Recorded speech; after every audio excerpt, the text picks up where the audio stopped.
Ininspeksyon ni Senator Antonio Trillanes IV ang tinaguriang Hacienda Binay sa Rosario, Batangas. Pero bago ang paglilibot, uminit ang ulo ni Trillanes nung hindi siya agad pinapasok.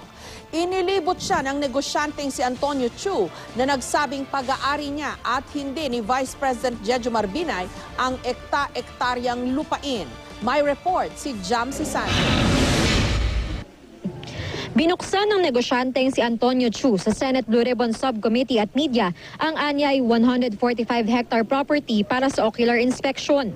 Kahit pa lumabas sa pagdinig ng Senado kahapon na walang titulong hawak si Chu sa property dahil partial pa lang niya itong nababayaran, muling giit ni Chu, binubuksan niya sa publiko ang ari-arian para raw patunayang sa kanya ito at hindi kay Vice President Jejomar Binay.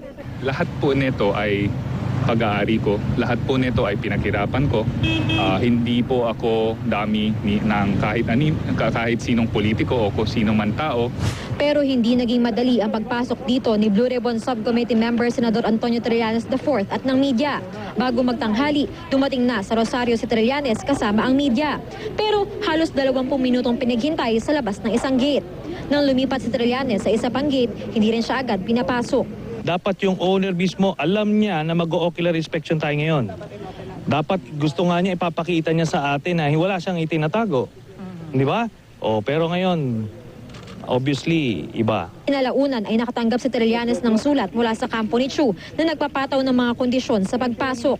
3 to 5 p.m. lang daw bubuksan sa ocular inspection ng property at mga miyembro lang ng subcommittee ang pwedeng pumasok.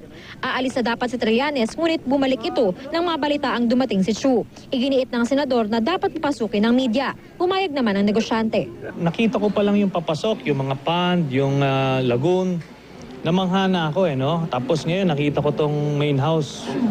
Tapos yung view para kang nasa paradise Nandito naman tayo na open sa public, so pwede nyo makita kung meron po tayong tinatago o wala.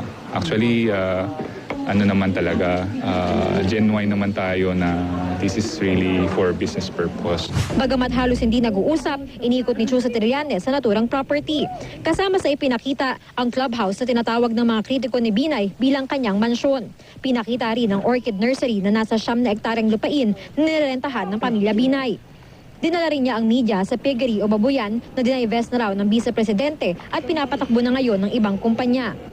Hindi ito air-condition, taliwas sa sinabi ni dating Makati Vice Mayor Ernesto Mercado. Taliwas din sa sinabi ni Mercado, wala raw garaheng pagkakasyahan ng 40 sasakyan, kundi 20 sasakyan lamang. Gayunpaman, kunestyon ni Trillanes kung tunay nga bang pampubliko ang naturang lupain.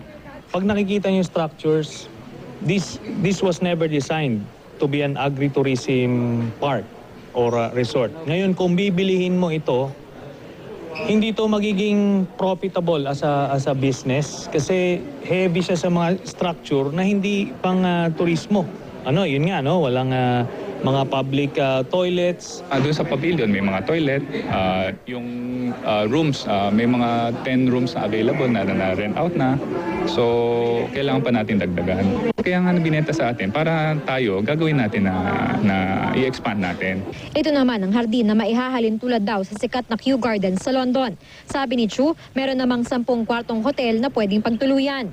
Meron ding ipinapagawang ibang pasilidad. Sa loob ng 2 taon pa raw niya, inaasahang mababayaran ng kompleto at madedevelop ang naturang property. Jam Sisante, GMA News.